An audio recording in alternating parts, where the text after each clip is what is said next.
My name is Chloe, and a year ago, I married the love of my life, Jack. Our relationship was everything I'd ever dreamed of, loving, supportive, and full of laughter. I couldn't have been happier with my family life. I worked as an accountant, mostly from home. It was a job I enjoyed, though there was more to my professional life than met the eye.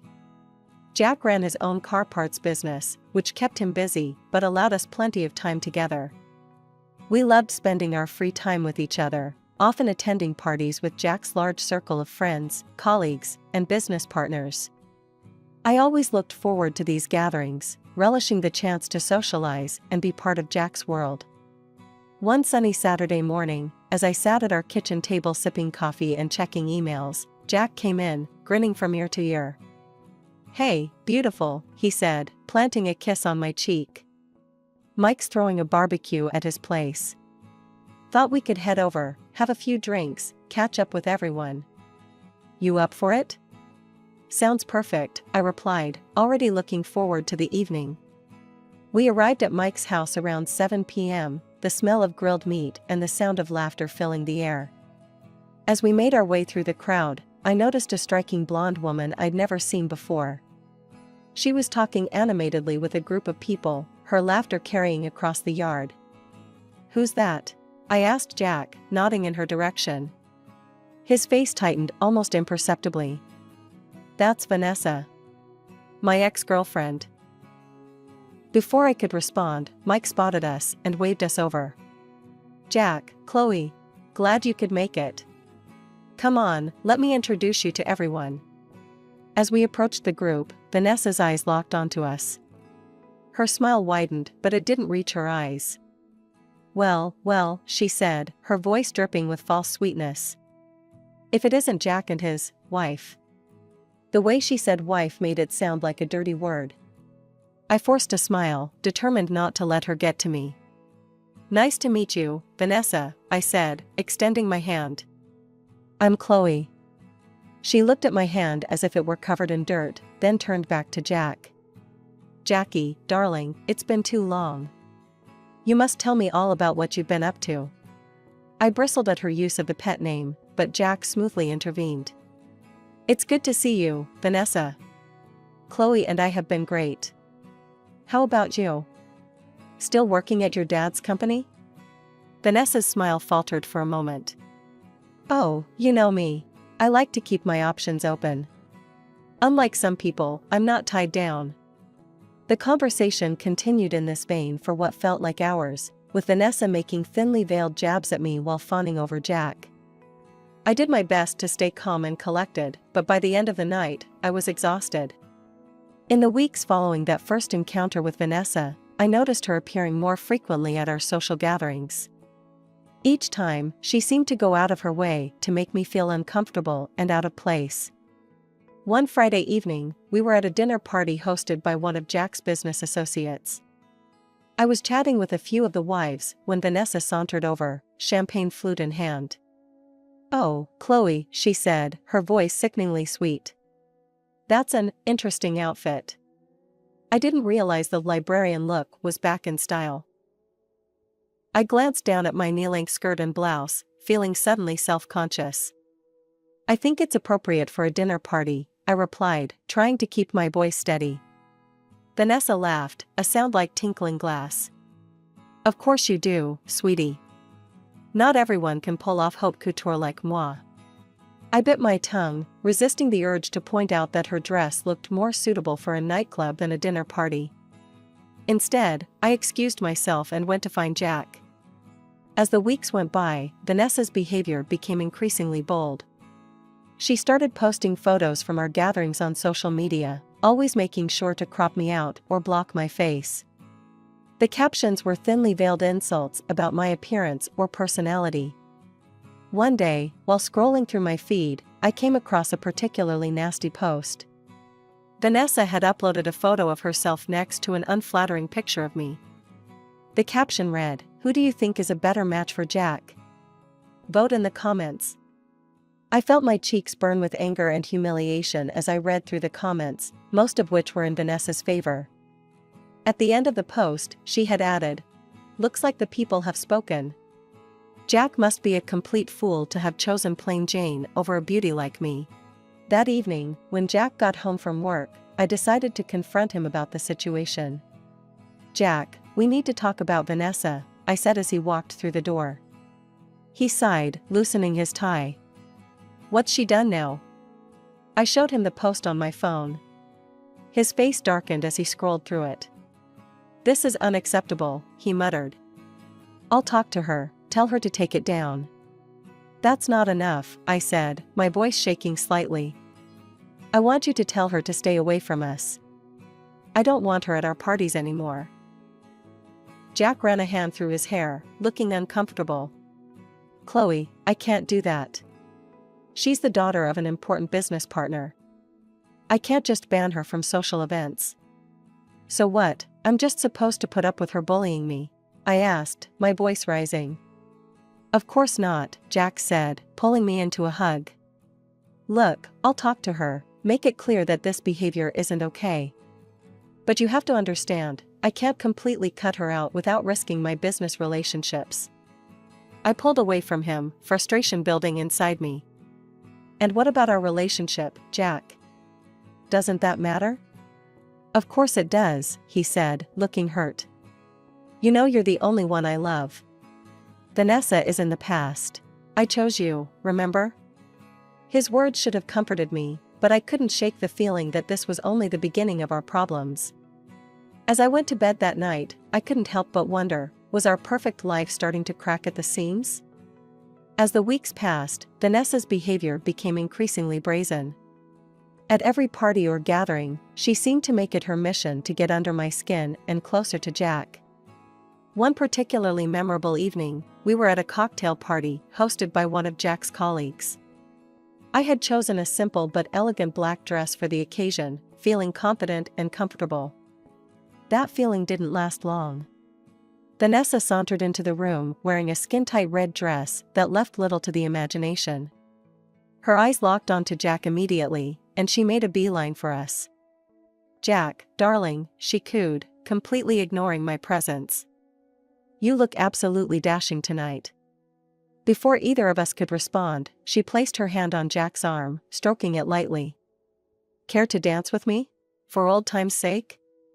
I felt my blood begin to boil, but Jack smoothly extricated himself from her grasp. "Thanks, Vanessa, but I'm here with my wife. Maybe another time." As we walked away, I couldn't help but feel a small thrill of victory. But it was short-lived. Throughout the night, I watched as Vanessa made repeated attempts to get Jack alone. She'd call him over to discuss business, or ask him to help her with some contrived problem. To his credit, Jack rebuffed her advances each time, always making sure to include me in the conversation or quickly returning to my side. But the constant attention was wearing on both of us. The next few weeks did not bring the desired relief. Vanessa's attempts to undermine our relationship became more frequent and more public. She'd post provocative comments on Jack's social media, always with a reminder of their shared history. At parties, she'd loudly reminisce about their time together, pointedly excluding me from the conversation. But it was at our friend Tom's birthday party that things really came to a head. Vanessa arrived fashionably late, wearing a dress that looked more appropriate for a red carpet than a backyard barbecue. As she made her entrance, she locked eyes with me and smirked. "Oh, Chloe," she called out, her voice dripping with false concern. "You poor thing. Didn't you get the memo? This isn't a library book club meeting."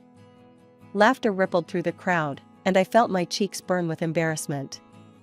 Jack, who had been chatting with some colleagues, quickly made his way to my side.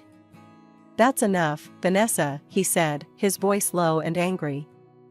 "You need to stop this childish behavior." Vanessa's eyes widened in mock innocence. "Why, Jack, I'm just trying to help. Someone needs to show your little wife how to dress for these events." Before Jack could respond, I felt something cold and wet seep through my clothes. I looked down in shock to see red wine spreading across the front of my dress. Vanessa stood before me, empty glass in hand, her face a picture of feigned remorse. "Oh no," she gasped. "How clumsy of me. Although, to be honest, that stain is an improvement on that dreadful outfit. The party fell silent, all eyes on us. I stood there, wine dripping from my clothes, feeling humiliated and angry. But as I looked at Vanessa's smug face, something inside me snapped. "You know what, Vanessa?" I said, my voice steady and clear. "I'd rather wear this stained dress than spend another minute pretending to be civil with you. Your behavior is pathetic and embarrassing. If you'll excuse me, my husband and I are leaving." I turned to Jack, who was staring at Vanessa with a mixture of shock and disgust. "Let's go home," I said. As we walked towards the exit, I heard Vanessa's shrill voice behind us. "Jack, darling, don't go. Stay, and I'll take good care of you." Jack didn't even turn around. He put his arm around me and said loudly enough for everyone to hear, "The only person I want taking care of me is my wife. Goodbye, Vanessa." As we drove home in silence, I couldn't help but feel that a line had been crossed. Vanessa had shown her true colors, and there was no going back. One sunny morning, Jack came into our bedroom with a serious expression on his face. "Chloe, I have to go on a business trip," he explained. "It's important for the company. I'll be gone for about a week." I nodded, trying to ignore the slight twinge of unease in my stomach. "Okay. When do you leave?" "Tomorrow morning," he replied. "I'm sorry for the short notice. It came up suddenly." I forced a smile. "It's fine. I understand.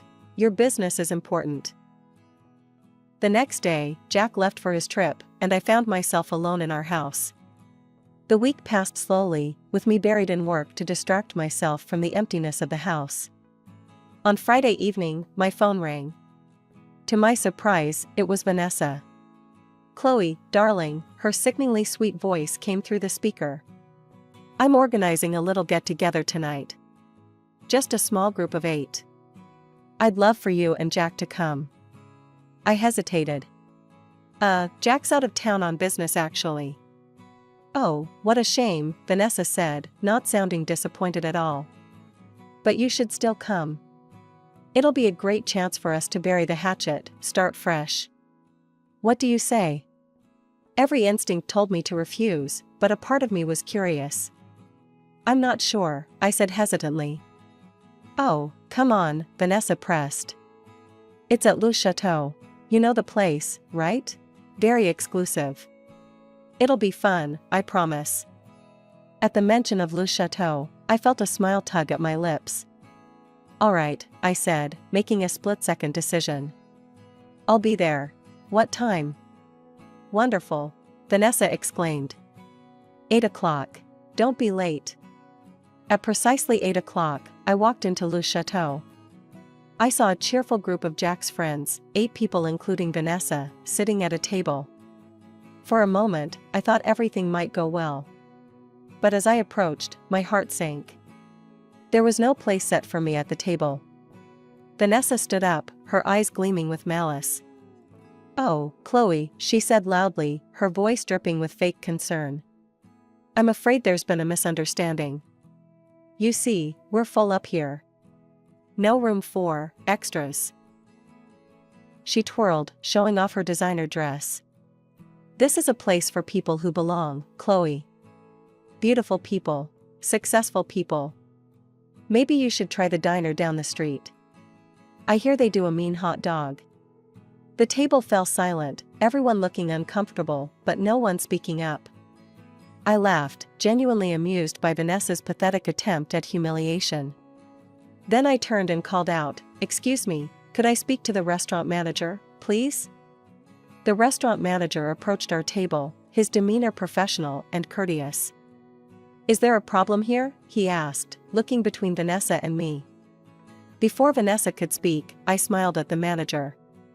"No problem at all. I was just wondering if I could join this lovely group for dinner." The manager smiled kindly at me. "Of course, madam. Let me get you a comfortable chair right away." As he hurried off, Vanessa's face contorted with rage. "Excuse me? I booked this table for 8 people. She wasn't invited, and there's no room for her here." The manager returned with a plush chair, placing it at the table. I apologize for the confusion, but Madame has the right to sit at any table she wishes. She is, after all, the owner of Le Chateau. A collective gasp went around the table.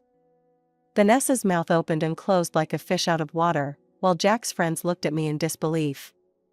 One of them, Tom, spoke up. But, Chloe, I thought you were an accountant? That's how Jack introduced you to us. I smiled, shrugging my shoulders modestly. I am an accountant. I do the books for my restaurant. I've never been one to show off my wealth. I prefer to judge people by their character, not their bank account. Vanessa's face turned a deep shade of red, a mix of embarrassment and anger. The atmosphere at the table shifted dramatically. Jack's friends, who had been silent during Vanessa's tirade, now fell over themselves to invite me to join them. Chloe, please, sit with us. We'd love to hear more about your restaurant. I can't believe we never knew this about you. I held up a hand, smiling gently. Thank you all for the invitation, but I think I'll decline. I just wanted to stop by and say hello. I turned to the manager. Please make sure my husband's friends are well taken care of. The bill is on me tonight. As I prepared to leave, I couldn't help but add. And Vanessa? There's a lovely diner down the street. I hear they do a mean hot dog. You might want to try it sometime. With that, I left the restaurant, leaving behind a stunned silence and a thoroughly humiliated Vanessa. When Jack returned from his business trip a few days later, I told him about the incident over dinner. You should have seen her face, Jack, I said, laughing. I don't think I've ever seen anyone turn that shade of red before. Jack shook his head, chuckling. I can't believe she thought she could embarrass you like that. You handled it perfectly, Chloe. As we finished our meal, I felt a sense of contentment wash over me. Vanessa's attempt to humiliate me had backfired spectacularly, and in the process, it had brought Jack and me closer together. Several weeks flew by after the incident at Le Chateau. Life had settled into a comfortable rhythm, and the memory of Vanessa's humiliation had faded into an amusing anecdote Jack and I occasionally shared over dinner. One crisp autumn morning, as I was going through my emails, I noticed an intriguing message. It was an invitation to participate in the prestigious Entrepreneur of the Year award program, specifically in the Successful Entrepreneurial Debut category. My heart skipped a beat as I read the details. This was a significant recognition of my hard work and success with the restaurant. We decided to attend the event together. On the night of the awards, we dressed in our finest. Jack looked dashing in his tuxedo, and I chose an elegant, understated gown that made me feel confident and powerful. The venue was spectacular, filled with the city's most successful and influential people. As we mingled, I saw many familiar faces, friends, acquaintances, and several of Jack's business associates. The atmosphere was electric with anticipation and excitement. At one point, Jack excused himself to chat with some colleagues, leaving me by the champagne fountain. I was admiring the intricate ice sculpture when a familiar voice hissed in my ear. What are you doing here? I turned to find Vanessa glaring at me, her face twisted with anger and disbelief. I was invited, I replied calmly, showing her my invitation. Vanessa's eyes narrowed. This event is for the rich and successful people of this city. People like me and my father. You don't belong here, you upstart. How dare you try to infiltrate our world? Get out before you embarrass yourself.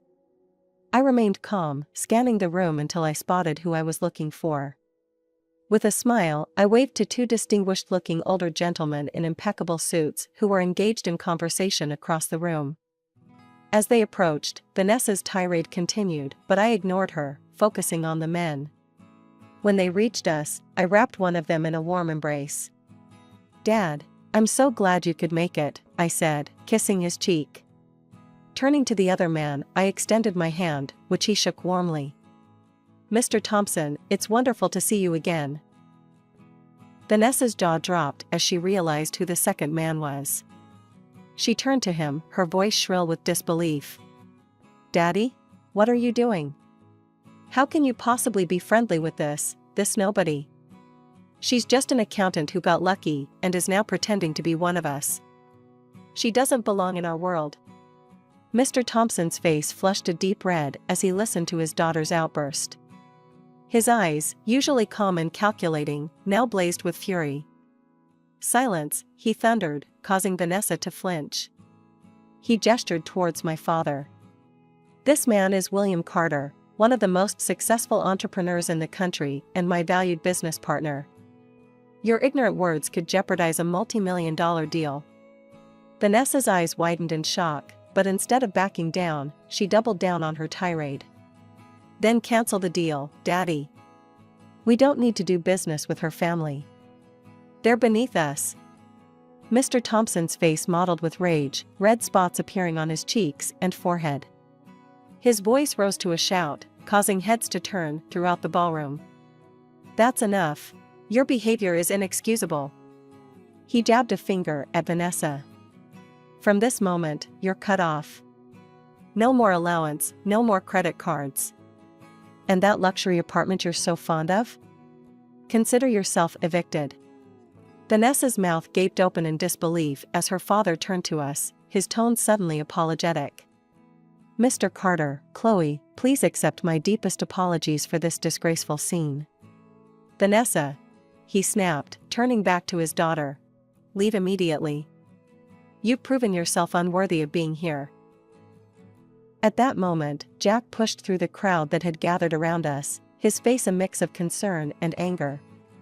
"What's going on here?" he demanded. Before anyone could respond, he caught sight of Vanessa and shook his head in disgust. "I should have known. Now I remember exactly why I broke up with you, Vanessa. You never learned how to behave in polite society." Vanessa's composure finally cracked. Tears began to stream down her face, leaving trails of mascara in their wake.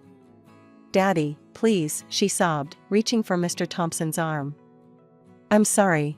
I didn't know. Please don't do this." But Mr. Thompson shrugged off her grasp. "I have business to discuss with my partners," he said coldly, turning his back on her. "Goodbye, Vanessa." As Mr. Thompson walked away with my father, Vanessa stood alone in the middle of the ballroom, her shoulders shaking with sobs, mascara streaking her cheeks. The crowd around us slowly dispersed, leaving her isolated in her humiliation. The rest of the evening passed in a blur. When it came time for the awards ceremony, I found myself walking onto the stage in a daze as my name was called for the Successful Entrepreneurial Debut category. As I accepted the award, I caught sight of my father and Jack in the audience. They were on their feet, applauding wildly, their faces beaming with pride. Their enthusiasm was infectious, and I felt a surge of joy and accomplishment wash over me. In the weeks following the awards ceremony, life settled into a new, pleasant rhythm. The golden statuette found its place on our mantelpiece, a quiet reminder of that eventful night. Jack and I continued to attend parties with his friends and business associates. Without Vanessa's toxic presence, these gatherings became noticeably more enjoyable. The atmosphere was lighter, the conversations more genuine, and the laughter more frequent. One evening, as we were getting ready for another social event, Jack came up behind me as I was putting on my earrings. "You know," he said, wrapping his arms around my waist, "I've noticed how much more fun these parties have become lately." I smiled at him in the mirror. I was just thinking the same thing. It's amazing how one person's absence can change the entire dynamic. Jack nodded, his expression thoughtful. "Speaking of absence, have you heard anything about Vanessa lately?" I shook my head. "Not really. She seems to have vanished completely. Although, well, I overheard Tom talking to his wife at the last party. Apparently, there's a rumor going around that Mr. Thompson sent Vanessa to another state. Something about not wanting her to embarrass him or the family business anymore." Jack raised an eyebrow. "Wow, that's pretty drastic. But I can't say I'm surprised after her behavior at the awards ceremony." I turned to face him, adjusting his tie. "It's a shame, really. All that privilege, and she never learned to appreciate it or use it wisely." As we drove to the party, I reflected on how much my life had changed in the past year. From the challenges with Vanessa to the unexpected recognition of my business acumen, it had been a whirlwind of experiences. Yet through it all, my relationship with Jack had only grown stronger. And as for Vanessa? Well, I genuinely hoped she'd find her way eventually. After all, everyone deserves a chance to grow and become a better version of themselves. Who knows? Maybe her fresh start in a new state would be just what she needed. For now, though, I was content to enjoy this moment, swaying in my husband's arms, surrounded by friends, grateful for the life we'd built together.